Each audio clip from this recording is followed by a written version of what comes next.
Las siguientes comunicaciones han llegado. En primer término, un oficio del ministro de Salud que excusa su inasistencia a esta sesión en razón de que tenía agendada una reunión con el presidente de la República. Me llamaron ayer y me habló su jefe de gabinete y acordamos eso. Viene el próximo martes. Sí, pide ser recibido en la audiencia el próximo martes. Exacto. Enseguida hay un oficio de la Seremi del Medio Ambiente en la región de Aysén, con el que da respuesta a un oficio que envió la Comisión relativo a la contaminación que afecta a la cuenca del lago General Carrera, producto de la actividad minera. Están en sus carpetas. Después hay un oficio del alcalde de la Municipalidad de Andacollo, con el cual comunica que en sesión ordinaria número 28 de agosto de este año el Consejo Municipal de la Comuna aprobó solicitar la modificación de la normativa medioambiental a fin de disminuir la vibración que generan las actividades productivas mineras y de prohibir el uso de cianuro en la extracción y recuperación de oro. Después, un oficio del senador Chaguán, mediante el cual se solicita recabar el asentimiento de los integrantes de esta comisión para pedir a la sala que la iniciativa de ley que sanciona penalmente conductas que atentan contra el medio ambiente, que es de su autoría, sea refundida con las contenidas en los boletines que vamos a estudiar hoy día. Esto hay que pedirlo en la sala. Enseguida hay dos oficios de la Biblioteca del Congreso. Con el primero comunica que el área de análisis legal de asesoría técnica parlamentaria entregará en la fecha acordada el informe relativo a los delitos ambientales que le pidió a la Secretaría, y con el segundo remite un informe sobre erosis insular, documento que le fue solicitado en septiembre por el honorable senador señor Durreste. Finalmente está la moción a la que se aludió anteriormente, que es de los senadores señor Chaguán, señor Aravena y señores Elizalde, Girard y Sandoval, que sanciona penalmente conductas que atentan contra el medio ambiente. Eso es. Esa es la que están pidiendo. Que se incorpore y que se refunda y que se solicite en la sala. Eso es todo, señor presidente. En la sala. Lo mismo que estamos autorizados para los distintos textos para refundirlos. Lo que sí sé que se autorizó por la sala, el que estaba en la Comisión de Constitución, y que va a venir acá y después de todas maneras vuelve a la Comisión de Constitución, va a venir acá para tratarlo en conjunto con las otras mociones sobre delitos ambientales, pero después vuelve a la Comisión de Constitución solamente en razón de que como ellos ya están revisando el Código Procesal Penal, ellos quieren solamente ver entonces la parte de delitos, no es que van a revisar la totalidad, sino que cómo entra dentro del ordenamiento jurídico, digamos, dentro de lo que fue este ya proyecto, que ya lo tienen, parece bastante avanzado, o por lo menos ese es el cuadro en lo que me lo explicó el senador Durreste, porque yo me molesté porque dije, pero ¿para qué autorizan a que venga la Comisión de Medio Ambiente si después va a volver a la Comisión de Constitución? Y ya sabemos que la Comisión de Constitución, con la recarga de trabajo que tiene, significa que nunca más lo vamos a volver a ver. Pero me explicó que solamente volvería en función de eso, de que como ellos ya tienen los principios de ordenamiento para tener las proporcionalidades de las penas, digamos. Entonces, bueno, está bien. Entonces, hay que pedir la sala otro. Ahora, yo no sé por qué tenemos la costumbre de estar haciendo mociones cuando ya existen. Eso es un tema que es, bueno, pero es un tema interno de los senadores, pero no es una cosa grata porque es absurdo cuando tenemos mociones que llevan años, ni siquiera se preocupan de mirarla para ver si hay algo que no haya contemplado, entonces es un aporte, pero si es simplemente porque simplemente aparece en el titular, no es una cosa muy, muy recomendable, pero en fin. Se pedirá en la sala. El trabajo, entonces, que le pedimos a la biblioteca es que hiciera una suerte de fusión o digamos, comparado con las distintas mociones, ¿no es así? Presidenta, eso fue lo que se le pidió a la biblioteca, pero señaló que el plazo era muy corto, pero además señaló que el hacer un comparado entre las distintas mociones era inoficioso porque son mociones distintas. Si bien tienen el mismo bien jurídico que se protege, el mecanismo o la tipicidad de los delitos es distinto. Entonces dice que no es comparable. Yo de todas maneras voy a hablar con el director de la biblioteca porque no me parece...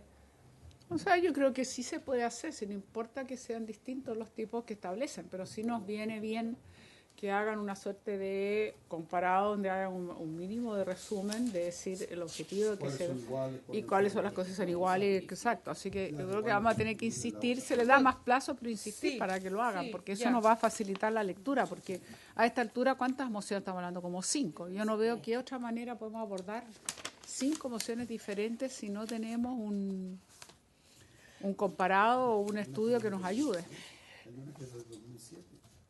No, hay una más antigua. Sí, esa es la más antigua. La que nosotros presentamos aquí con el profesor Ortiz tiene por lo menos ya va casi para 5 años, o sea, 4 Bueno, años. nosotros, perdón, senadora, ¿Ah? Sí, hicimos una pequeña minuta que describe cada uno de los proyectos ya.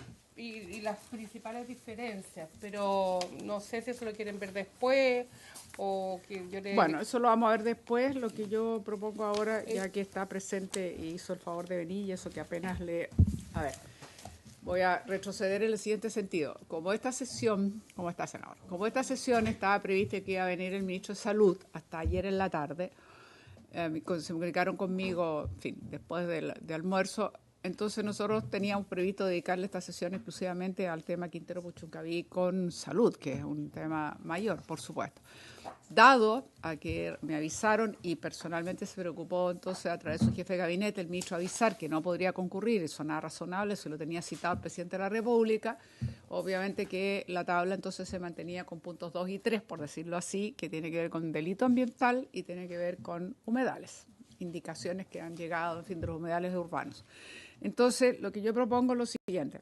Vamos a escuchar al profesor Ortiz y que además gentilmente aceptó venir, dado que recién le avisamos ayer en la tarde, que no deja de ser, lo quiero mencionar porque es un gesto, digamos, evidentemente.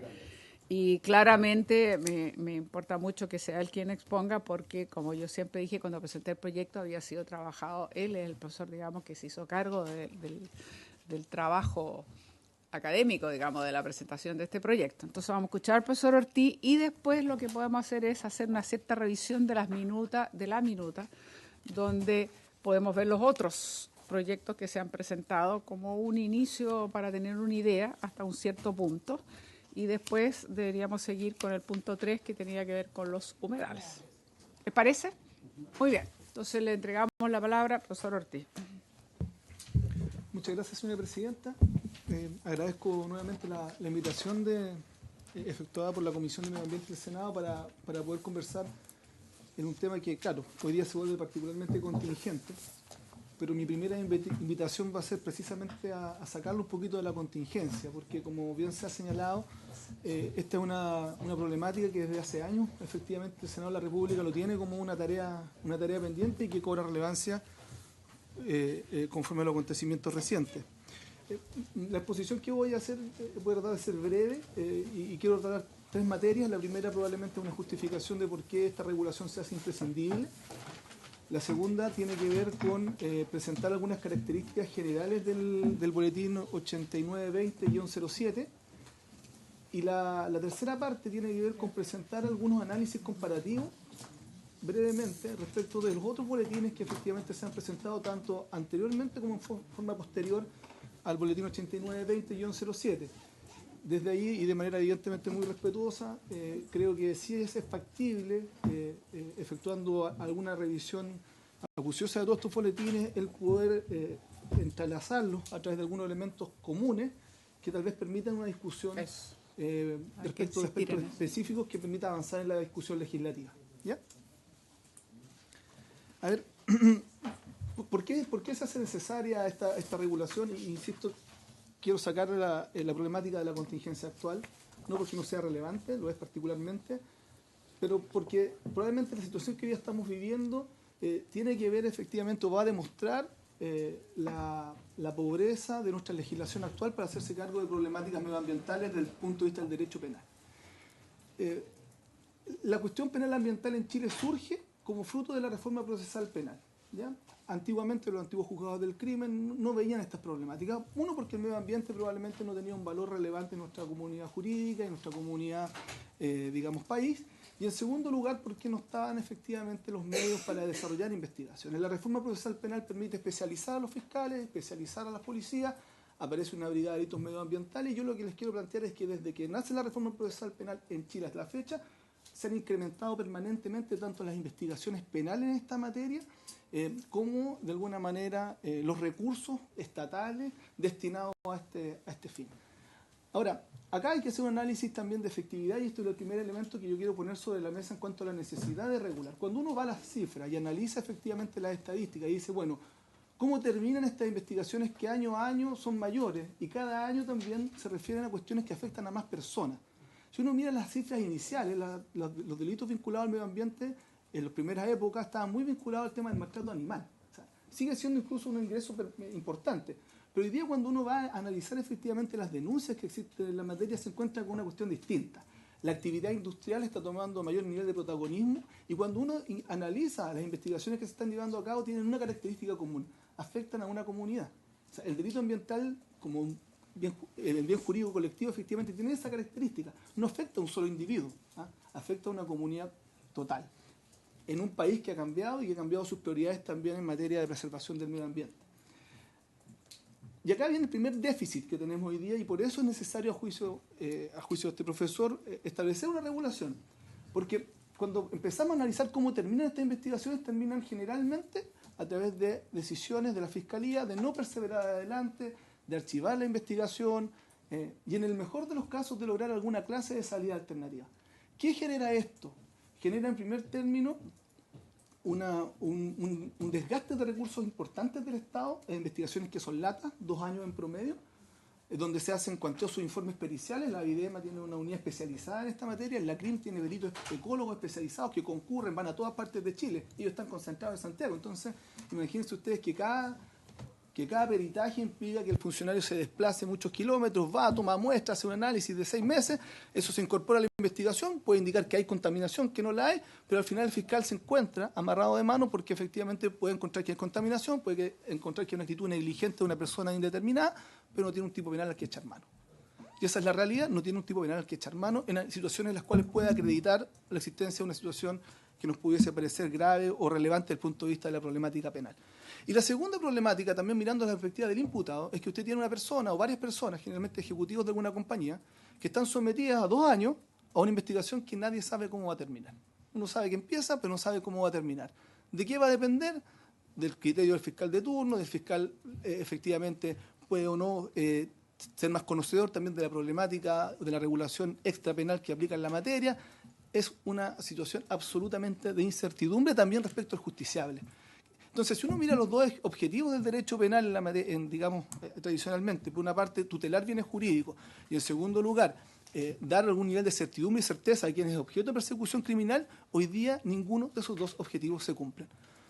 Y es más, hay un elemento que me parece particularmente relevante desde el punto de vista constitucional, es el siguiente, y es que hoy día, cuando uno va a la salida alternativa, o sea, al mejor éxito que tiene la Fiscalía en la investigación, logra una salida alternativa, logra una suspensión condicional del procedimiento, formaliza 2 ejecutivos de una compañía X, generalmente en el caso de contaminación, digamos, industrial, impone algún tipo de salida alternativa. ¿Cuáles son estas salidas? Que, por ejemplo, se haga un programa de reparación de millones de dólares efectivamente en el medio ambiente dañado. Y uno dice, bueno, correcto, se persigue la finalidad del bien jurídico, pero ¿quién queda amarrado a esa salida? Una persona natural, que en teoría debiese responder con su patrimonio personal por el cumplimiento de esas condiciones. Todos sabemos que no es así. Todos sabemos que, en definitiva, va a ser la empresa la que va a estar respondiendo probablemente de esos hechos. Pero lo que se está generando hoy día, actualmente, dada la pobreza de la regulación también procesal penal en la materia, ¿ya?, es que al final estamos colocando personas naturales, de alguna manera como un chivo expiatorio, ¿cierto?, para lograr una reparación que se hace responsable de una entidad jurídica. Y esa situación, la verdad, desde el punto de vista del derecho penal, implica a utilizar a una persona, la dignidad de una persona, la libertad de una persona, en fin de un objetivo que puede ser loable o que puede ser, digamos, querido, pero estamos pasando a utilizar de alguna manera a esa persona que se sienta en el banquillo de los acusados. Y desde esa perspectiva, entonces, ahí tenemos una problemática importante cuando vamos a analizar incluso los casos que podríamos denominar como exitosos del sistema. ¿Por qué? Porque hay una afectación, a mi juicio, de algunas garantías fundamentales que se devienen precisamente por la necesidad de avanzar, pero al no tener un marco regulatorio importante.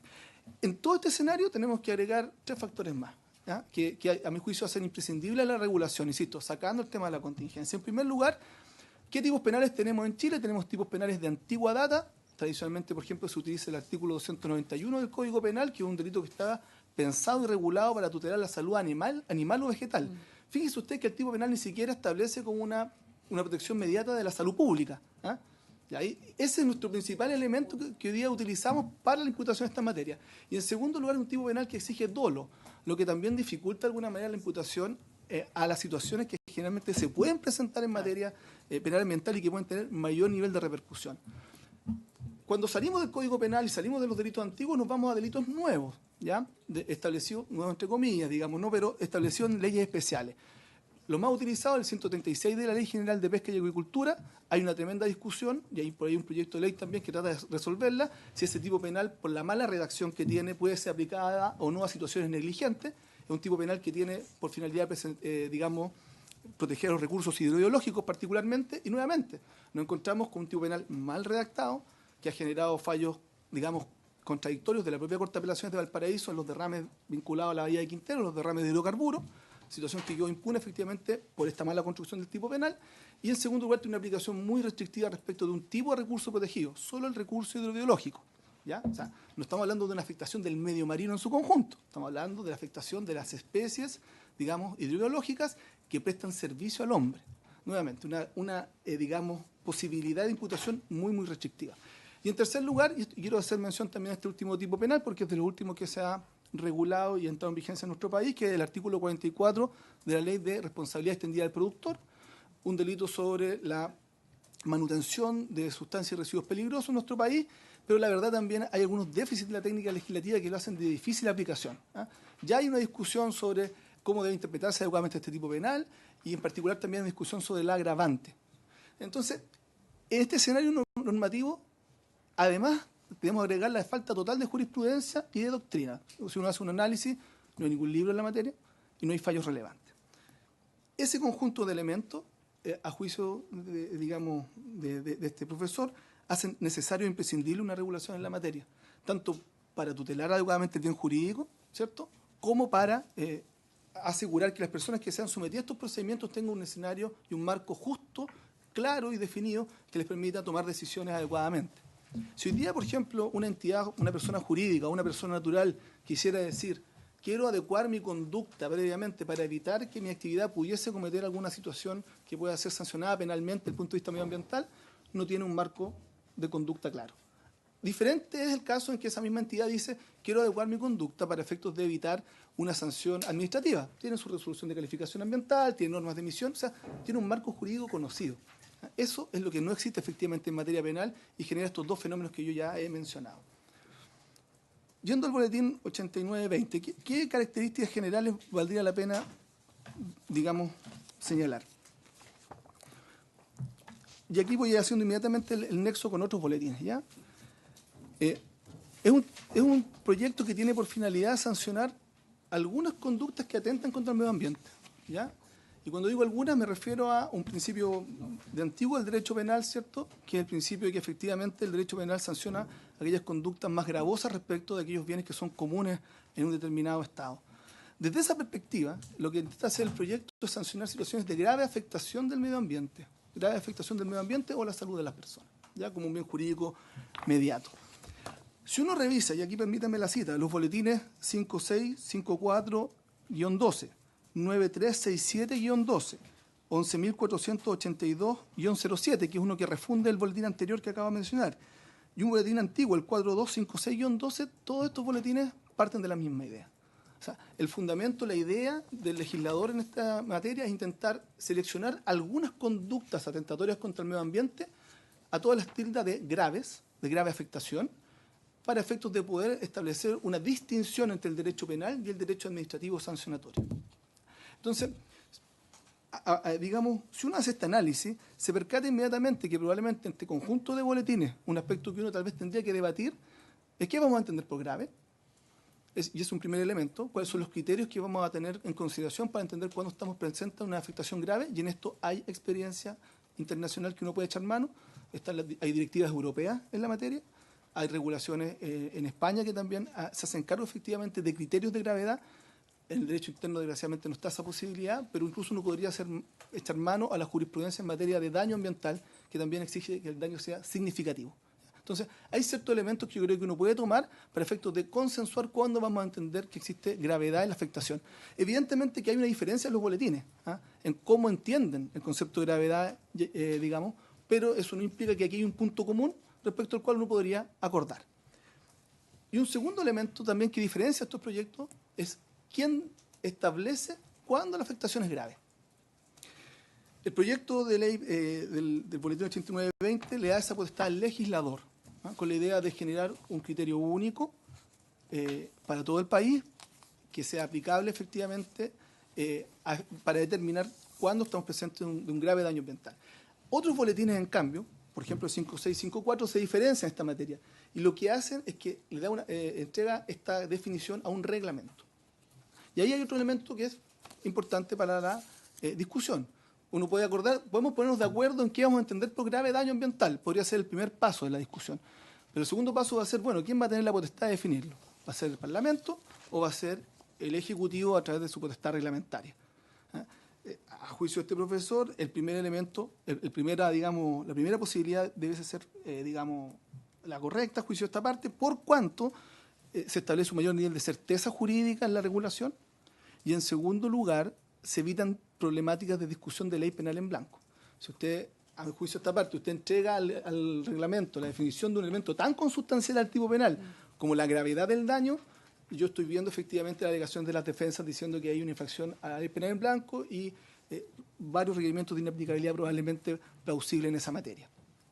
Por lo tanto, yo creo que ahí uno da un cierto nivel de incertidumbre a la regulación si uno lo hace a través de vía reglamentaria, que claro, tiene el beneficio que uno dice puede ir modificándose con mayor velocidad conforme vaya modificándose también la regulación administrativa. Una segunda característica de este proyecto del 8920 tiene que ver con que consagra explícitamente el elemento de la accesoriedad administrativa, ¿ya? ¿Esto qué quiere decir? Nosotros no podemos desatender de que la actuación de las entidades o las personas que de alguna manera impactan el medio ambiente está regulada. Chile tiene, a partir de 1994, una regulación que día a día crece más, a partir de la ley 18.300, normas de emisión, planes de descontaminación, cuestiones que están en permanente modificación y que de alguna manera establecen los límites permitidos del desarrollo de una actividad. Si uno de alguna manera desatiende ese hecho y separa la regulación penal de efectivamente la regulación administrativa, lo que va a estar generando probablemente es una ineficacia de la herramienta penal. ¿Por qué? Porque en definitiva lo que usted va a tener es personas o entidades que van a decir, mire, yo tengo una autorización estatal que me permite efectivamente desarrollar y llevar a cabo esta conducta, y por otro lado, el tipo penal, por ejemplo, sanciona solamente la generación de un grave daño, nada más, sin ningún otro tipo de requerimiento adicional. Y se va a generar allí una pugna, evidentemente, entre esta entidad que está autorizada desde el punto de vista administrativo para desarrollar su actividad, pero está siendo sancionada conforme al estatuto jurídico más gravoso del Estado, el derecho penal. O sea, por una parte el Estado te dice, estás autorizado para obrar, pero por otra parte dice, no, esto constituye delito. De allí que, y nuevamente, revisado todos estos boletines que ya he referido anteriormente, uno lo que puede apreciar es que todos establecen algún nivel de accesoriedad administrativa. Entonces, yo también podría decir que existe cierto consenso de que, digamos, por lo menos los boletines presentados en el Senado, que efectivamente no se pretende establecer un derecho penal autónomo del derecho administrativo, ¿ya? Y nuevamente la discusión o el debate tiene que ver con, bueno, qué nivel de accesoriedad y de qué manera regular, la cuestión que me parece más abordable. Desde esa perspectiva, me parece que los puntos de encuentro entre el proyecto pueden ser buenos elementos como para partir una discusión respecto de cuestiones que me parece que son solubles en el contexto de la construcción de una regulación. Un tercer elemento también relevante en esta materia y que debe ser analizado efectivamente en una regulación de esta naturaleza es la responsabilidad penal de la persona jurídica. Como ustedes saben, existe la ley 20.393 que la consagra para tipos penales muy específicos. Y acá yo quiero hacer una mención. Este boletín no la consagró efectivamente en la oportunidad en que fue presentado, y eso tiene que ver con que hace 5 años atrás, efectivamente, ustedes recordarán, la Superintendencia del Medio Ambiente estaba recién entrando en operación. Por lo tanto, y recién íbamos a tener un sistema sancionatorio respecto a la persona jurídica. No existía en Chile previamente. Recordemos que las multas de las Coremas, CONAMA eran 500 UTM, o sea, multas que de verdad no tenían mayor impacto efectivamente en ninguna clase de actividades. Pues bien, yo creo que hoy día efectivamente hay un recorrido y uno puede hacer una evaluación de esa eficiencia. Y en base a eso yo creo que uno puede tomar una buena decisión respecto de la inclusión o no de la responsabilidad penal de la persona jurídica, ¿ya? Los fundamentos favorables dicen relación con precisamente con que son este tipo de actividades las que generalmente desarrollan y ejecutan las conductas que pueden ser más gravosas respecto al medio ambiente. Y bueno, los argumentos en contra dicen relación con que hay una buena parte de la doctrina que señala efectivamente que las personas jurídicas no pueden tener culpa desde la perspectiva penal. Ahora, yo creo que insisto, independientemente de que esta propuesta viene sin ese componente, el contexto histórico en el que fue presentado era distinto por cuanto no teníamos la posibilidad de hacer una evaluación respecto del quehacer de la superintendencia. Ahora, si se va a optar efectivamente por incorporar la responsabilidad penal de la persona jurídica, es muy importante que eso sea regulado de una manera tal que permita una adecuada coordinación entre las actuaciones. Y acá hay ejemplos que están a la luz de todos nosotros, lo que ha pasado en los delitos tributarios, por ejemplo, entre el Ministerio Público y el Servicio de Impuestos Internos, que han tenido que terminar resolviéndose en las Cortes de Apelaciones por quien tiene la competencia, ¿cierto? Misma situación ocurre en materia de mercado de valores, etcétera. O sea, si vamos a efectivamente establecer responsabilidad penal de personas jurídicas, dado que tenemos un estatuto normativo en materia administrativa que ya las sanciona y fuertemente, o sea, las sanciones de la Superintendencia de Medio Ambiente efectivamente son relevantes, han proyectos que ya efectivamente han perdido su RCA dado sus infracciones, y eso lo conocemos, pues bien, vamos a tener que probablemente en ese ámbito de cuestiones, o sea, en aquellos hechos que definamos que van a ser delito, tomar una decisión también de cómo vamos a coordinar, si vamos a excluir a la superintendencia y solo nos vamos a quedar con la sanción penal. Ejemplo que ocurre en España, por ejemplo. En España, cuando hay delito, quien sanciona tanto lo administrativo como lo penal es el Ministerio Público. O vamos a generar una regla de coordinación entre cómo va a tener valor la sanción administrativa en sede penal, etcétera. Si no hacemos eso, nos vamos a enfrascar nuevamente, y también, discúlpenme, si no regulamos quién es el titular de la acción. Si es la persona afectada, es la comunidad, es el municipio, es la superintendencia del medio ambiente, etcétera. Si no regulamos esas materias, vamos a terminar con una regulación ineficaz, en definitiva. Y con esto cierro mi intervención. Una tercera característica que yo creo que tiene el proyecto que es positiva y que no están todos los boletines, por lo tanto me parece que debiese haber especial atención en esta materia, tiene que ver con que un proyecto de esta naturaleza requiere tomar decisiones respecto a los tipos penales vigentes. Si hoy día se regula esta materia y no se derogan o modifican algunos de los tipos penales que yo he mencionado, y aquí un punto importante, en materia penal ambiental hay más de 20 tipos penales que se aplican. Son muy poco conocidos, la verdad, porque la praxis es escasa. Pero si uno no toma la precaución de identificarlos todos, modificarlos, derogarlos cuando corresponda, vamos a tener también nuevamente problemas de aplicación de la regulación que vamos a estar, digamos, sancionando e implementando. Y esto se hace particularmente relevante con el Código Procesal Penal. Esta reforma probablemente va a requerir de que algunas instituciones, por ejemplo, la suspensión condicional del procedimiento, u otras, las medidas cautelares, o en materia de parte general del Código Penal, atenuantes y agravantes, requieran también de alguna modificación más sistémica. El boletín 8920 se destaca particularmente respecto de otros boletines a juicio de esta parte, en que efectivamente es un trabajo bastante acucioso en hacer ese barrido de información y está presente, y lo distingue de alguna manera de los otros boletines que no necesariamente dejan sin efecto o derogan, generando situaciones normativas complejas de resolver. Para esta primera presentación, estos son los elementos que me interesaba por exponerle a la comisión y bueno, quedo evidentemente disponible a consulta o requerimiento. Sí. Muchísimas gracias, profesor Ortiz. La verdad es que creo que es bien ilustrativo, que nos hace además ver la posibilidad de algunos puntos coincidentes que nos permitan facilitar una tramitación de lo que sería un proyecto, digamos, que tenga que ver con delito ambiental. Así que yo le agradezco muchísimo, creo que ha sido bien importante. Yo entiendo que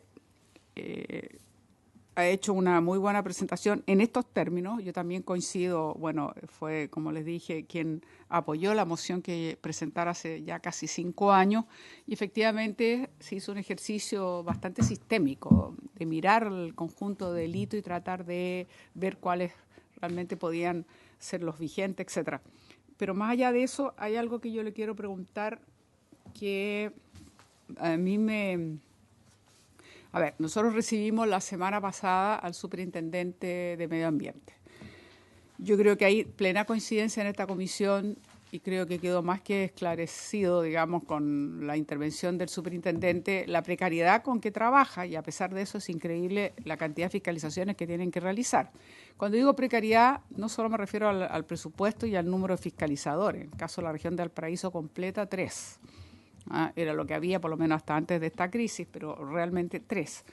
Y además de una cifra que a mí, francamente, me provocó, que nunca lo hubiera mirado de esa manera, la comparación del presupuesto de la Superintendencia de Medio Ambiente con, por ejemplo, el presupuesto que tiene la Superintendencia de Banco.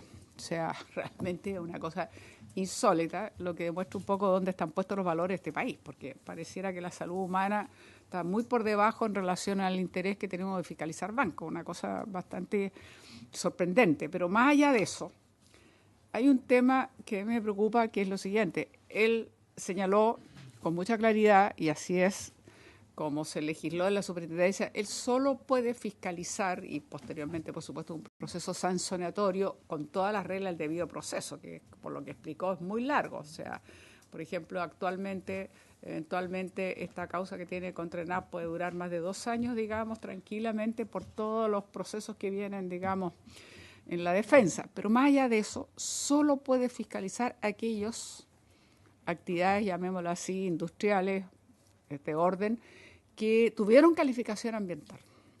Entonces, a mí lo que quiero preguntarle, profesor, es salirnos un poco del delito ambiental, que es lo que estamos viendo en este instante, para ver cómo incorporamos. Yo sé que siempre es muy complejo la discusión de la retroactividad.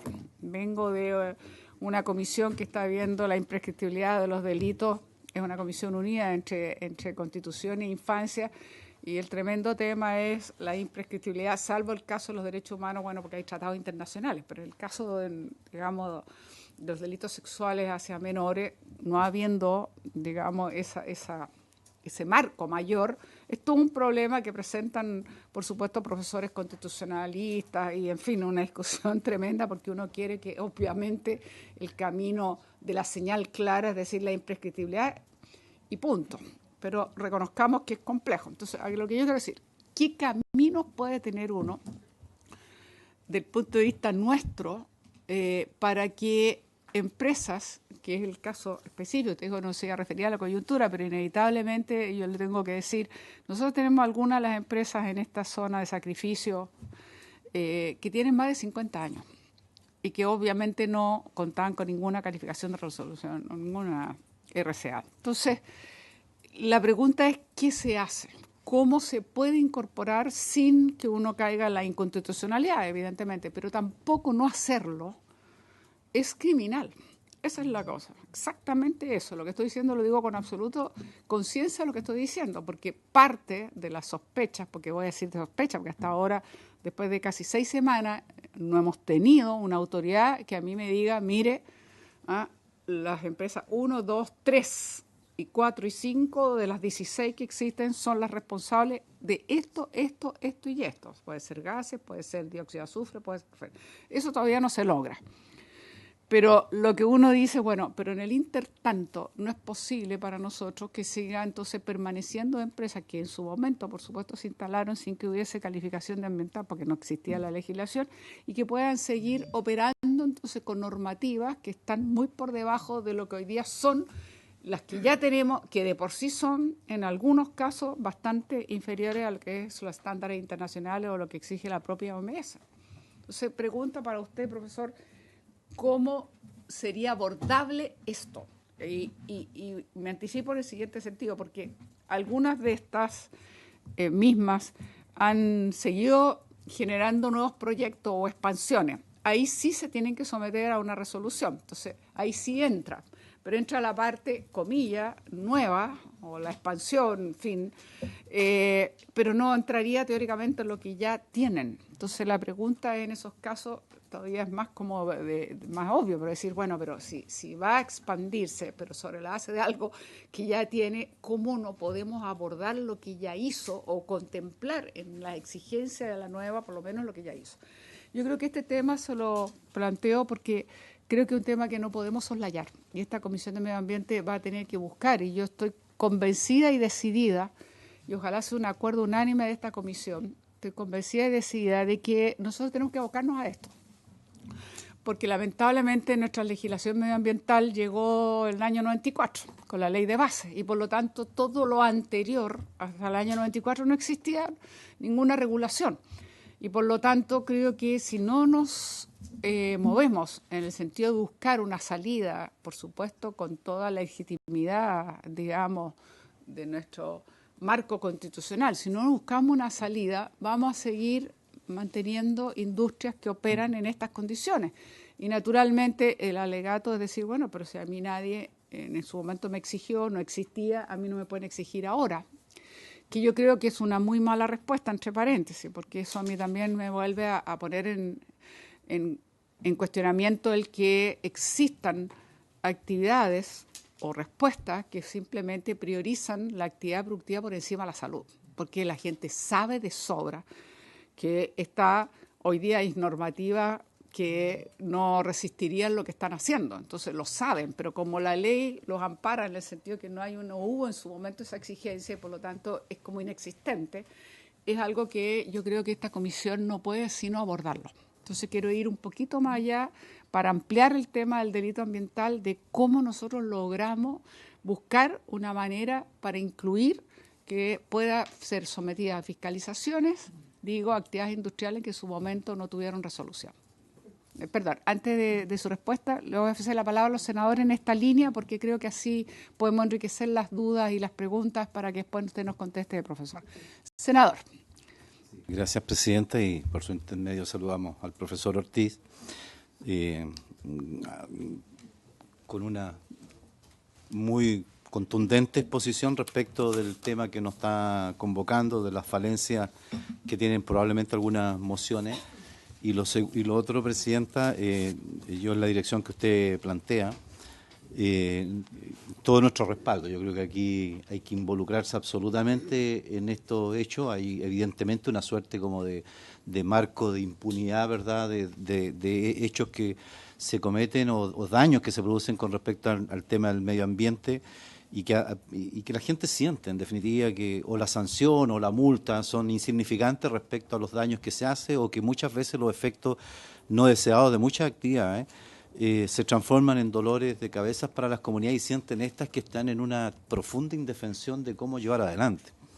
Yo en mi región tengo dos casos, por ejemplo, que me da la impresión a mí que de alguna manera chocan con este mismo tema. Uno, el caso de un yacimiento minero en la zona norte de Coyhaique, del cual hubo denuncias por parte de la comunidad en relación a ciertas afectaciones, tanto en el ganado como eventualmente a la población, por los temas de la propia actividad minera. Y al final se construye, está bien, me parece bien, ¿no es cierto?, se construye una suerte de diálogo de los diferentes actores para tratar de llegar a alguna conclusión. Pero uno es evidente, uno va en el sector y la periferia donde está la zona del relave, ahí no crece absolutamente nada, pertenece a particulares, se hacen estudios, análisis, y al final en realidad lo que se hace es un acuerdo entre la comunidad y la empresa. Uno en la comisión, recuerdo, la Comisión de Medio Ambiente en la Cámara, era usual que llegara todo tipo de comunidades a presentar sus inquietudes. Y de la noche a la mañana de repente desaparecía la queja. Y después uno se enteraba que había llegado una suerte de compensación, que había realizado de alguna manera un acuerdo económico, pero no una resolución del fondo del problema. Incluso más, tengo un caso más reciente, las fugas de salmones de las jaulas al sur de Puerto Montt. Y a mí me ha causado una enorme extrañeza de que las sanciones que hace Cernapesca, por ejemplo, que establecen en esta fuga que O sea, el límite que le ponía la institucionalidad pública es que si lograba recuperar, no me acuerdo si era el 5, el 6 o el 7% del total de la fuga. Hubo un informe en que en la zona al sur de Puerto Montt se han fugado más de 1.300.000 ejemplares de salmones, que es una especie nueva en un entorno totalmente distinto. Y resulta que la institucionalidad pública le aplicaba la multa si es que ellos no lograban la meta mínima de recuperación de salmones, que era el 5 o 6% del volumen del 100. O sea, una cosa... Y como no lo lograron, le aplicaron una sanción. Evidentemente que es un tema que no se da en la lógica. Y lo que señala la senadora Allende respecto al tema de estas empresas para atrás es verdad. O sea, y lo que es más dramático todavía es que, más allá de la responsabilidad social, en muchos de estos casos estamos hablando además de empresas que son del Estado, ¿ya? Que uno dice, bueno, yo he estado, ¿no es cierto?, frente a este tema, que por un lado promuevo, trato de crear institucionalidad ambiental, no porque me instalé antes del año X, yo estoy liberado de... Entonces uno también piensa que hay que dar señales, ¿no es cierto? Y además hoy en día en el mundo ya no solamente basta producir, ¿no es cierto?, sino que también se valora mucho que esa producción, lo que sea, reúna también y cumpla con ciertos estándares, no solamente productivos, sino que también sociales, laborales, ambientales, y eso cada vez viene más creciente, y si nosotros no nos adecuamos legislativamente a esa visión, yo creo que vamos a perder, más que nada vamos a perder terreno, que alguien pretenda que con esto está ganando o se está obviando un problema. En realidad se está afectando a sí mismo. Yo creo que es un tema que hay que instalarlo, y yo sugiero, presidente, porque además le suscribía al senador Chaguán también una moción en esta dirección, que yo creo que, como bien dice usted, tenemos que sí o sí, como comisión, hacer todo lo que sea posible por tratar de perfeccionar en esta línea, con las salvedades que me parecieron muy interesantes que plantea el profesor. Muy bien. Muchas Senador gracias. Pons, usted pidió la palabra por la senadora Órdenes. Gracias, presidenta. Sí, sumarme a lo que usted dice, yo creo que hoy día el país no resiste esta ambigüedad que tenemos en la ley. Y quizás hay una pregunta que desde el punto de vista jurídico, usted abogado, yo no, quisiera hacerle, que es la siguiente. Cuando se dice que del año 94 hacia atrás las empresas no están sujetas a CA, es la empresa que en ese minuto existe. Todo lo que viene después en ampliaciones, modificaciones y mayores productos ya es otra empresa desde mi punto de vista. Sin embargo, se sigue sosteniendo que lo antiguo no sigue en el RCA, cuando en realidad la modificación que hace modifica radicalmente lo que era hasta el año 94. Y por lo tanto, desde esa interrogante que yo quisiera preguntarle a usted si desde el punto de vista jurídico eso hoy día es cuestionable, es debatible en los tribunales, de poder decir, sabe que más, por mucho, la empresa que a usted le aprobamos en el 94 era esta, pero la que usted tiene es otra. Yo creo que ahí es donde tenemos un letargo en este tema, de que nos dejamos llevar de repente por situaciones, siendo que no hemos ido al fondo de la materia. Y para mí es simple, o sea, una empresa, esto es como si yo compro un auto del año 50 y lo modifico. Claro, el modelo sigue siendo 50, pero el auto es otro. Y tiene otros parámetros y se revisa de otra manera en las revisiones técnicas y todo. Entonces yo creo que ahí, para sumarnos y hacer más corta mi intervención, digamos, es tratar de tomar desde ese punto de vista la responsabilidad. Y por otro lado, si uno hace una comparación entre la ley de colusión y lo que estamos hablando hoy día, en la cual pagan las empresas y no los ejecutivos, en la colusión hoy día estamos más o menos en una situación igual, de acuerdo a lo que usted plantea. Yo creo que para que esto tenga efecto, tiene que recaer en las personas y también en la empresa. No una u otra, sino que ambas. La empresa tiene un directorio que la representa y por lo tanto tiene que hacerse cargo, y al mismo tiempo hay un gerente que es el representante legal u otro que debe de alguna manera hacerse cargo de lo que significa las decisiones que él tome, desconociendo o pasando por arriba de las leyes. Por lo tanto, desde ese punto de vista yo quiero hacer esa comparación, que hoy día estamos en la ley de colusión sin sanción generalmente a las personas, sino que solamente pagan las empresas, y en este orden vamos por el mismo camino, y yo creo que debe apuntarse a la responsabilidad de los individuos, ya sea con su patrimonio propio, con lo que sea, pero ellos verán si asumen los cargos el día de mañana ante estas responsabilidades que van a tener que asumir. Pero son las dos grandes inquietudes que tengo ahí y que me gustaría que la abordara. Senadora Órdenes. Muchas gracias, presidenta. Saludar al profesor Ortiz también y agradecer su buena disposición. Varios temas. Partiendo en general, yo diría que Quintero Puchuncaví ha sido el ícono de mostrarnos un poco la fragilidad de la institucionalidad ambiental, más allá que yo siempre he reconocido los avances. O sea, creo que tener una ley de base, la Superintendencia del Medio Ambiente y los tribunales ambientales ya configuraron una estructura medioambiental en Chile, pero hoy día hay una serie de casos, por eso hablo del ícono de Quintero y Puchuncaví, que evidentemente a pesar de esos avances no es suficiente para poder abordar situaciones como la que enfrenta la población en esa comuna. Y por eso creo que un proyecto de esta naturaleza es tan relevante, porque creo que pasa o está cruzado por la variable de tipificar un delito ambiental. Y ahí hay varios temas, porque usted expresaba, por un lado, la protección ambiental, yo diría que ha estado delegado en el derecho administrativo, y así es. Lo poco que hay está ahí. Por eso creo que es importante hacer leyes en este sentido. Y ahí, cuando usted comparaba algunos boletines, yo tuve acceso a 3. Claro, dos de ellos delegan solo en el reglamento, al final del día lo que nos interesa. Y usted plantea que quizás es más interesante hacerlo desde el propio marco de la moción, de la ley. Yo tiendo en una primera instancia a coincidir en eso. Creo que el marco lo tenemos que dar nosotros, y creo que ahí va a ser uno de los desafíos más importantes que vamos a tener que enfrentar en este debate, porque implica modificaciones a otros cuerpos legales. Chile también, hay convenciones internacionales que ya deberíamos estar en la línea de legislar en esta línea. Y los delitos medioambientales, yo creo que otro de los temas y variables que me parecen importantes, personas jurídicas versus personas naturales. O sea, creo que lo de Quintero y Puchuncaví hoy día habrían varios directores preocupados si hubiéramos tenido una ley en este sentido.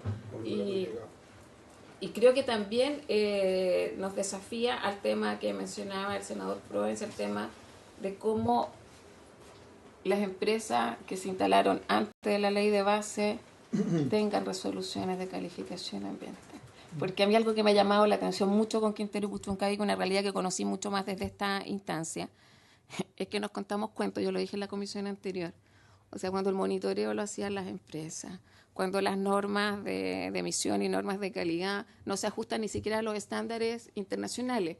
En el caso, no sé, de material particulado, no recuerdo si el MP 2,5 o el MP 10, pero vale el ejemplo. Nosotros partimos en 50 microgramos por metro cúbico y la OMS nos recomienda 10. Entonces, claro, si hay 30, no hemos superado la norma. Pero me parece que ya son otros tiempos y que tenemos que superar ese tipo de conversación, y por eso creo que el tema de hacer una ley en torno al delito medioambiental es urgente. Y agradezco desde ahí la comparación y espero que podamos avanzar desde esta comisión en ese trabajo. Muchas gracias, presidenta. Nada, profesor Ortiz. Gracias, señora presidenta. Voy a referirme primero a una duda común que tiene que ver precisamente con actividades antiguas que no han sido sometidas al sistema de evaluación de impacto ambiental. La verdad que esa es una situación que tiene sustento normativo en nuestro país.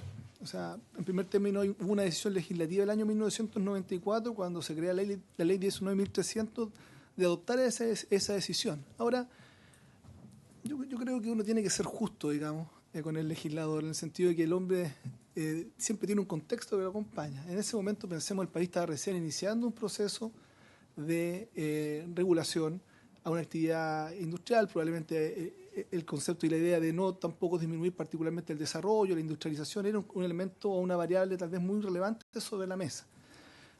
De allí que efectivamente uno hoy día pueda, digamos, señalar que, claro, que no es antijurídico, que una actividad antigua previa al sistema no haya sido evaluada. Entonces, un primer elemento, y respondiendo la pregunta, que uno tendría que mirar, entonces, si uno quiere modificar esa decisión, es la ley 19.300 en relación a los criterios de evaluación de impacto ambiental, ¿ya? Y es más bien de sometimiento al sistema de evaluación de impacto ambiental. ¿ya? Y eso pasa por una decisión legislativa, evidentemente.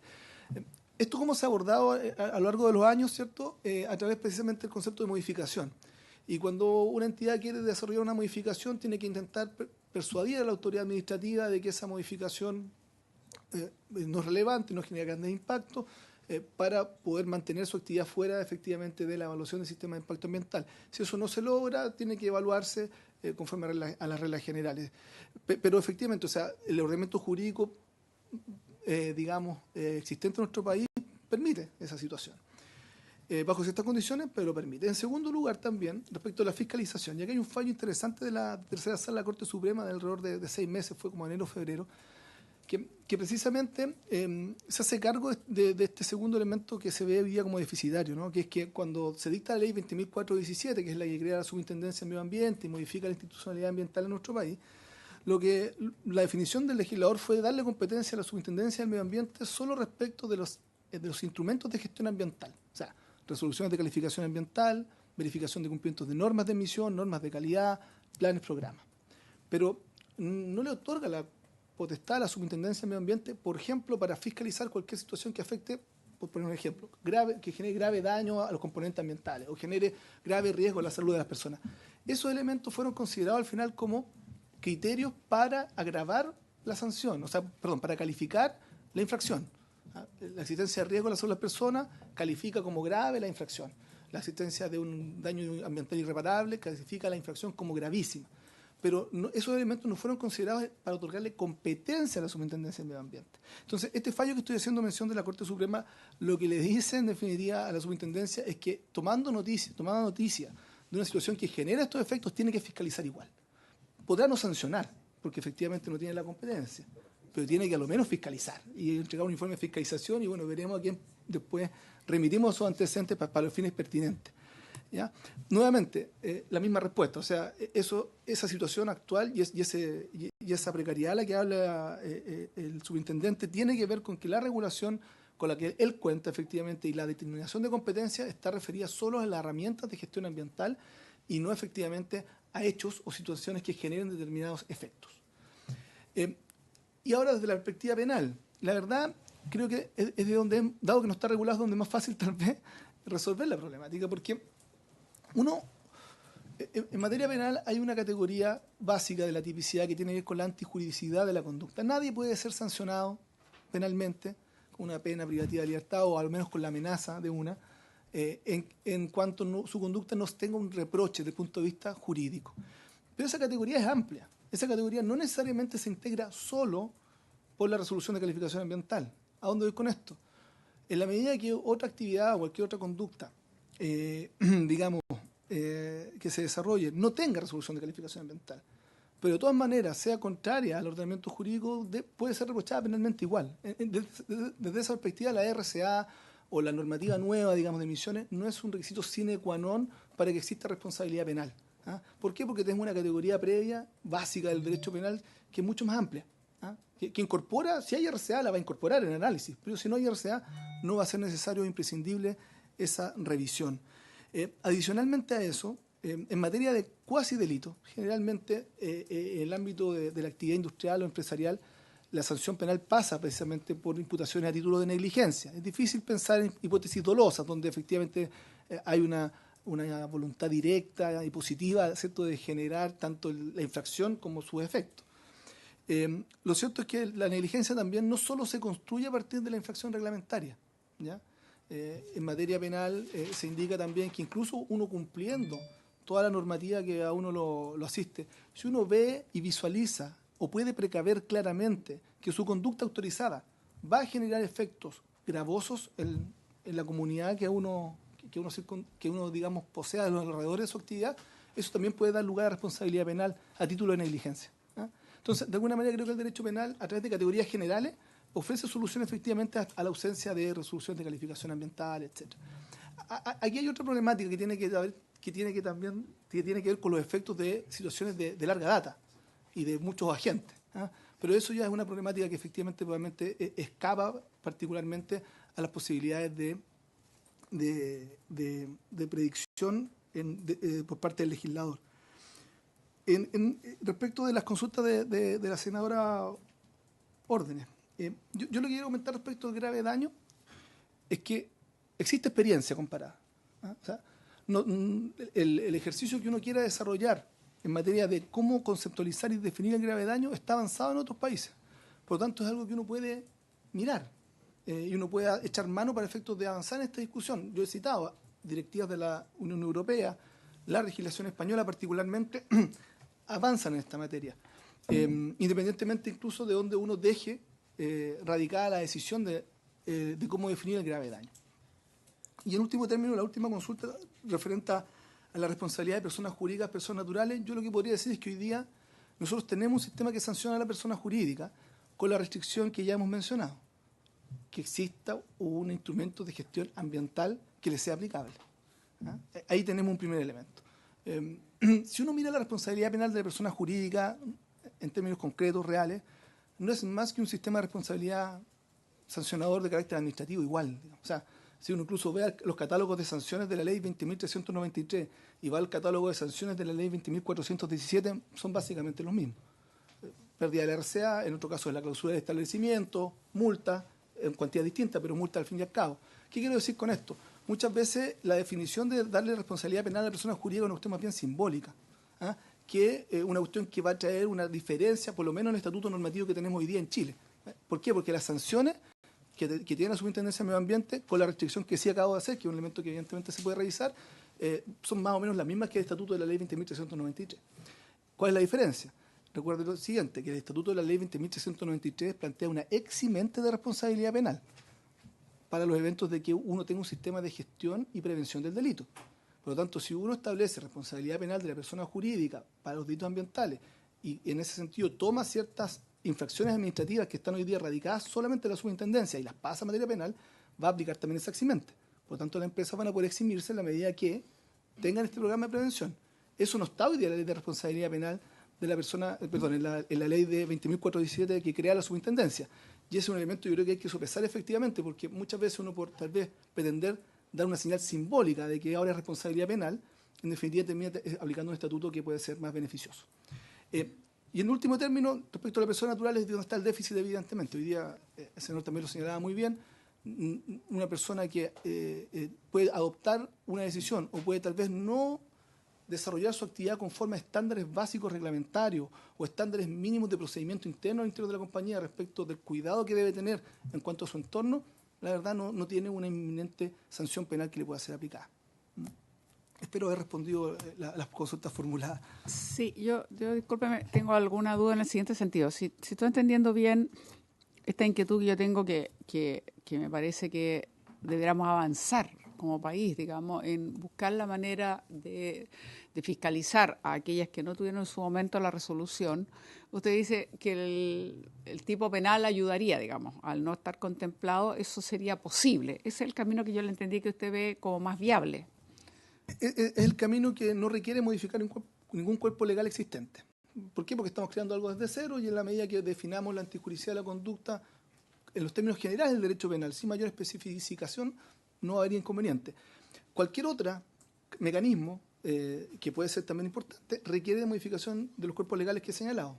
Para el sistema de evaluación de impacto ambiental, la 19.300, para las competencias del superintendente, la 20.417. Sin esas modificaciones, evidentemente que los organismos administrativos no pueden obrar. Sí, no, eso lo entendí, pero justamente la duda que me surgía era la siguiente, al calor de lo que yo planteaba. Si de pronto yo estaba buscando, si necesitamos modificar la ley de base o modificar la 20.417 para darle más amplitud, digamos, a lo que sería la superintendencia y poder no tener la restringida solamente a los instrumentos de gestión ambiental, ¿cuál sería más eficiente para lograr el objetivo que es lo que yo busco? Que es, de alguna manera, no dejar sin ningún tipo de regulación o fiscalización a todas aquellas industrias que se establecieron antes del año 94. Lo que pasa es que el derecho penal podría efectivamente llegar a sancionar conductas que tengan orígenes en actividades no autorizadas, ¿ya?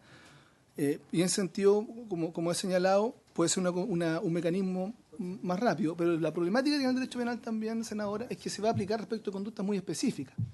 ¿Se entiende? Va a ser situaciones de grave daño y grave afectación en las cuales usted va a poder utilizar el tipo penal respecto de esas actividades no autorizadas, ¿ya? O nunca evaluadas, más bien, ¿no? Nunca evaluadas. Entonces, claro, el derecho penal ofrece una solución, pero es una solución bastante que va a aplicar respecto de una tipicidad de casos muy, muy escasa en nuestro país. Si uno mira los grandes conflictos ambientales que hemos tenido en los últimos 20 años, ¿ya? Y uno empieza a verificar cuáles de todos estos conflictos ambientales, estoy hablando de las infracciones más relevantes tal vez a la resolución de calificación ambiental, han generado situaciones de contingencia grave, son muy pocos, la verdad. Me refiero a situaciones de contingencia grave respecto a la salud de las personas, por ejemplo, afortunadamente han sido pocos eventos, la mayoría son situaciones más bien de riesgo, de peligro, de un peligro concreto o de una afectación más bien de un componente del medio ambiente. Desde esa perspectiva, lo que uno podía presagiar es que si uno también deja todo en manos del derecho penal en relación a la fiscalización de empresas que no tienen no han pasado por el sistema de evaluación de impacto ambiental, es que va a tener una solución respecto a una tipología de casos que se da bastante poco. ¿Ah? Desde esa perspectiva, nuevamente, si uno quisiera que cualquier actividad, independientemente de los efectos que genere, o que esté generando alguna situación de grave afectación en el entorno, pase por un sedazo de evaluación ambiental o pase por algún tipo de fiscalización de la superintendencia, eso indefectiblemente requiere la modificación de los cuerpos legales que yo ya he referido. No sé si puedo responder la pregunta. ¿Ah? La decisión ahí es, bueno, vamos a permitir que el derecho penal aplique, sí, perfecto, y eso no es complejo, pero vamos a estar aplicando, digamos, ese ámbito de regulatorio a casos muy específicos y de poca ocurrencia. Si en realidad lo que quiere en realidad es derechamente darle potestad de fiscalizador a la superintendencia y que se evalúen los proyectos, eso ya es una reforma mayor a estos dos cuerpos legales que yo ya he mencionado. Sí, el derecho penal ahí no alcanza a ofrecer esa salida.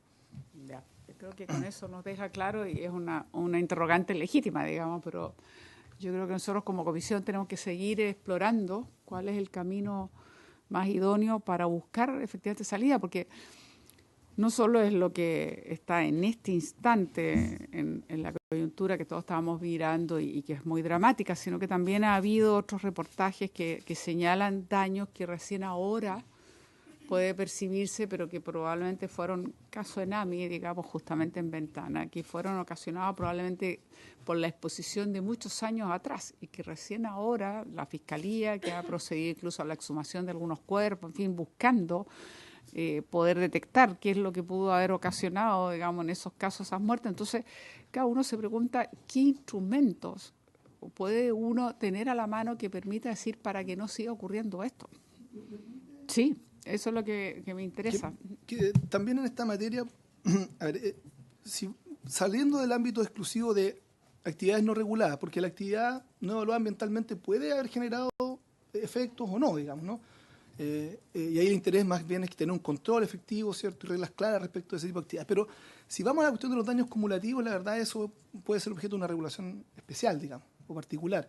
Es un tema bastante complejo, pero también, nuevamente, hay experiencia. Hay experiencia en otra legislación. Estados Unidos, por ejemplo, tiene normativa en la materia que permite regular cuestiones vinculadas a los daños cumulativos y a cómo atribuir esas responsabilidades. Muchas veces situaciones de daño histórico, de situaciones que se empiezan a presentar hoy por decisiones que tomamos hace 50 años como sociedad, digamos, ¿no? De industrializar una zona, por ejemplo, ¿no? Tal vez el mecanismo más eficiente para dar solución a eso es un mecanismo de una respuesta de Estado, más que una controversia de parte, donde el afectado demanda a esa empresa, que hoy día esa empresa ni siquiera es la misma que era hace 50 años, que fue la que generó los daños, ¿se entiende? Uno puede decir, bueno, la empresa tiene que responder igual, etcétera, pero realmente esos mecanismos adversariales donde obliga a este ciudadano a ir a litigar 8 años para obtener una reparación puntual, no es el mecanismo más eficaz para hacerse cargo de estas situaciones de industrialización histórica y contaminación tal vez que devienen de una actividad permanente durante muchos años. Eso me parece una problemática distinta y que probablemente requiere una regulación particular. ¿Ah? Y eso sí es diverso a la problemática necesariamente de que tengamos hoy día empresas antiguas funcionando. ¿Por qué? Porque no todas esas empresas están generando particularmente efectos que podemos calificar como daños cumulativos, etcétera. Entonces, yo creo que ahí hay un tercer ámbito de regulación tal vez que uno tendría que mirar y también para eso hay experiencia comparada a la cual uno puede echar mano. Ya. Y una última cosa, yo no sé si tenemos definido o cuáles serían efectivamente los criterios con los cuales uno puede decir grave afectación. Eso yo creo que es sumamente importante dejarlo bien claro, porque estamos hablando, le ponemos precisamente esas palabras, grave afectación. Entonces yo creo que es súper importante tenerlo bien preciso. Los criterios dicen relación con varios elementos que uno debe considerar y esto es bien importante, los criterios son sitios específicos. ¿A dónde voy con esto? Uno tiene que, desde el punto de vista legislativo, entregar criterios amplios que permitan que sean aplicables a distintos casos, ¿no? Ese es un desafío. Entonces, por ejemplo, voy a mencionar solamente algunos a efecto ejemplar. Evidentemente, la extensión territorial del daño es un elemento que uno tiene que mirar. Ahora, uno puede decir, bueno, ¿qué vamos a fijar una cantidad de hectáreas mínimas? No. Lo que uno tiene que hacer básicamente es establecer un criterio que permita que, desde el punto de vista relativo, o sea, en esa región, Coyhaique, por ejemplo, que tiene una región particularmente rica, ¿cierto?, desde el punto de vista ambiental. El valor de la afectación territorial probablemente que pudiésemos tener respecto de otra región, que, por ejemplo, ya están absolutamente consumidas por la actividad del hombre, es distinto. Entonces, uno puede colocar la extensión territorial, pero además puede colocar como segundo criterio, que va sumando efectivamente en esta calificación, el valor ambiental de la zona afectada. Tercer criterio, la existencia de una protección oficial respecto a la zona que estamos afectando. Cuarto criterio, la afectación, la puesta en peligro del riesgo de la salud de las personas. Recordemos que el medio ambiente es un bien jurídico independiente de la salud de las personas, pero que funciona en una lógica inmediata. Yo protejo el medio ambiente en parte para proteger la salud de las personas. ¿Por qué digo en parte? Porque el bien jurídico medio ambiente está mirando hacia el futuro también. Recordemos la Convención Brundtland y cómo parte esta discusión medioambiental, parte no en la preocupación de las generaciones actuales del hombre, está pensando en el mañana. Por lo tanto, el bien jurídico tiene esta doble faz, esta doble mirada. Adicionalmente a eso, uno podría establecer criterios de gravedad conforme al tipo de contaminante que se emite. Si mi contaminante es particularmente riesgoso, bueno, también puedo calificar gravemente las consecuencias que se devengan del mismo. ¿Por qué? Porque soy capaz de precaver que mi conducta puede producir efectos riesgosos. Es distinto que yo emita un elemento que generalmente es inocuo y que bajo ciertas condiciones muy específicas en la atmósfera se vuelve contaminante, a que yo emito un elemento contaminante particularmente riesgoso. ¿Ya? Ahí he mencionado solamente 4 criterios. Efectivamente, el boletín 8920 tiene una propuesta. Hay otra propuesta también en el anteproyecto de Código Penal del año 2013 del Ejecutivo, donde también se establece un listado de criterios. Y como digo, yo creo que ese es uno de los aspectos en los cuales uno debiese avanzar en concordar al efecto de poder avanzar en la regulación en estas materias. Bien, si no hay más duda, yo le quiero volver a agradecer, profesor Ortiz, por su muy buena disposición. Es bien probable que lo volvamos a consultar en el futuro en la medida que avancemos, porque estamos decididos en esta comisión a sacar delito ambiental. Pero además, en los términos también de lo que yo estoy planteando, hasta dónde el delito ambiental nos puede ayudar para poder corregir de alguna manera aquello que en su momento, por supuesto, no era posible prever, pero que hoy día manifiesta las consecuencias que tiene. Entonces, no es posible que esta comisión no tenga un criterio al respecto. Yo vuelvo a insistir en eso, que es tremendamente importante, porque yo creo que, desgraciadamente, gran parte de la zona de sacrificio está relacionada con aquello. Está relacionada con instalaciones de industria que en su momento no tuvieron regulaciones ni exigencias y que siguen funcionando. Que eso es la gravedad, digamos, porque no solo es ambiental, como está señalando, estamos hablando de salud humana.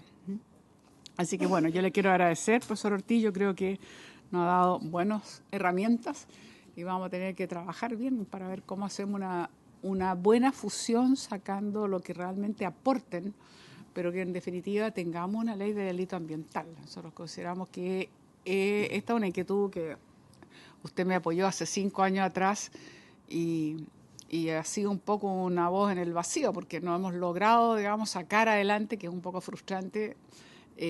Esto se dijo que en algún momento dentro de todo la reforma al Código de Procedimiento Penal iba a quedar incluido, pero la verdad es que nosotros siempre quisimos y hemos sostenido que tiene que ir por una línea aparte, porque si no va a quedar subsumida en esta tarea mayor y nunca íbamos a lograrlo. Ha sido una larga espera. Yo creo que ahora más que nunca merita que podamos tener un instrumento de esta naturaleza. Así que yo creo que es eso. Ahora, yo no descarto que, yo creo por eso probablemente vamos a seguir consultándolo, que además de sacar la ley de delito ambiental, quizás haya que reformar efectivamente la superintendencia y darle más atribuciones o buscar la forma de fortalecer esa capacidad fiscalizadora que no solo se limite a los instrumentos de gestión, porque solamente todo eso lo que tienen resolución o lo que tienen regulación de emisiones, porque queda, o algunos planes y programas, porque queda muy restringido. Y eso es lo que a mí me dejó bastante preocupada la intervención del superintendente, porque ahí uno se da cuenta que todavía tenemos mucha debilidad nuestra en el tema ambiental. Entonces, yo le quiero decir eso. Yo no sé si es posible una pregunta que lo saca completamente de lo que estábamos hablando en parte, del delito ambiental, pero vamos aprovechando su presencia. Esta comisión, yo creo que la totalidad lo suscribió, o buena parte de ella. Nosotros manifestamos nuestra molestia, digamos, que el gobierno hubiese decidido suspender la firma del convenio Escazú, porque a nuestro juicio es el único hasta ahora instrumento que reúne a toda América Latina y el Caribe, donde permite información, transparencia, participación e incluso vinculante de las comunidades. Cuando uno observa justamente, entre otras cosas, la situación dramática de lo que se está viviendo en este momento, Puchucaví, Quintero, entre otras cosas, uno de los reclamos mayores es la falta de claridad, por un lado, de información precisa y al mismo tiempo de participación real, que la gente lo sienta. Entonces, para nosotros esto fue un golpe muy fuerte en términos de que Chile había sido extremadamente activo como país junto con Costa Rica a partir del año 2012 y teníamos convocado en conjunto Chile con Costa Rica una cantidad de países para que finalmente se firmara y se adhiriera al tratado el día 27 de septiembre en las Naciones Unidas, y es un golpe que se dio. Y lo que yo he escuchado y la excusa que se ha dado hasta ahora, que me parece poco fundamentada, digamos, es que esto podría derivar en denuncias ante la Corte Internacional de Justicia. Entonces, una vez más, Chile se vería sometido eventualmente. Nosotros hemos entendido que este es un tratado, así lo expusieron ante la Comisión, que ha buscado mucho el consenso, que ha buscado mucho justamente el generar entre los países posibilidades no solo de participación, sino también de consenso. Entonces yo quería un poco su opinión a este respecto, qué es la mirada que usted puede tener como una persona que está formada, digamos, en este ámbito. Bueno, respecto del convenio en particular, lo que ocurre es que, en definitiva, el estándar de participación ciudadana que establece es superior al de nuestra legislación actual. Uh-huh. Entonces, claro, yo no estoy en condiciones en ningún caso de opinar o cuestionar las razones que el Ejecutivo ha entregado para efectos de ponerse la firma, pero lo que uno puede intuir también, ¿no? Lo que uno puede intuir es que la suscripción del convenio implicaba también, para hacerlo aplicable efectivamente en nuestro ordenamiento interno, recordemos lo que ya ocurrió con el convenio 169, que poder traspasarlo efectivamente a que sea una norma que aplique realmente ha sido un proceso tremendamente complejo, con reglamentos que se han votado, que se han dejado sin efecto, etcétera. Recién hoy día tenemos una praxis que pareciera estar afirmándose, digamos, desde el punto de vista de cómo entendemos la consulta indígena. Parecía que también hay un elemento ahí que hace repensar la decisión, ¿no? Esto de efectivamente estamos disponibles como país para otorgar un nivel distinto de participación ciudadana al que estamos teniendo en la legislación actual, que es una participación que es más fuerte para los casos del estudio de impacto ambiental, que es eventual para los casos de las declaraciones de impacto ambiental, y que a su vez no establece sistemas potentes probablemente de participación de la comunidad durante la ejecución del proyecto. Yo creo que ahí está la principal diferencia, ¿no? Porque en forma previa uno podría decir, mire, si está la instancia que la gente puede hacer llegar sus observaciones, etcétera, etcétera, pero la pregunta es, ¿qué pasa cuando el proyecto se aprueba? Pareciera que ahí la participación ciudadana termina. ¿Ah? El proyecto aprobado, RC aprobada, pareciera que ya queda vinculada a la política, digamos, de la propia compañía, las posibilidades de relacionamiento comunitario y la calidad de ese relacionamiento, pero el Estado se abstrae. Yo creo que una diferencia importante con el convenio es que efectivamente eso ya no es así. ¿Por qué? Por cuanto, por ejemplo, cuando se establece la participación de la comunidad en las utilidades de una determinada actividad y uno establece una especie de común sociedad entre la propia comunidad y la actividad empresarial, esa relación es permanente y está velada por el Estado, ya no solo en la evaluación del proyecto, sino durante toda la vigencia del mismo. Experiencias como esta existen, por ejemplo, en Australia, con muy buenos resultados, pero con una política evidentemente estatal mucho más decidida en la materia. Mi sensación es que, independientemente, como digo, de sin calificar las razones que ha dado el Ejecutivo, no las conozco tampoco en detalle, es que hay una evaluación también en esa materia. O sea, estamos disponibles hoy día para modificar este estándar de participación, estamos disponibles para modificar nuestra regulación interna y poder ya no solamente que las comunidades participen durante la evaluación del proyecto, sino durante toda la vida.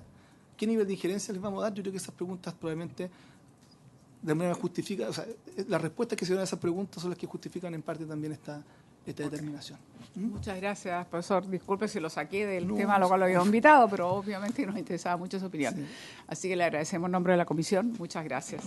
Senadora, sí. Brevemente agradezco la invitación y permitiría permiso para poder retirarme. Tengo sí, por supuesto, no, al contrario, lo íbamos a liberar porque ya ha cumplido con creces y le agradecemos nuevamente su participación. Yo lo que quería proponerle a la comisión es que dejáramos hasta aquí, porque ni siquiera el autor, digamos, principal de la moción de humedal urbano está presente. Entonces yo creo que corresponde que esperemos y lo posterguemos para la siguiente sesión, así que habiéndose cumplido el objeto de la sesión, se levanta.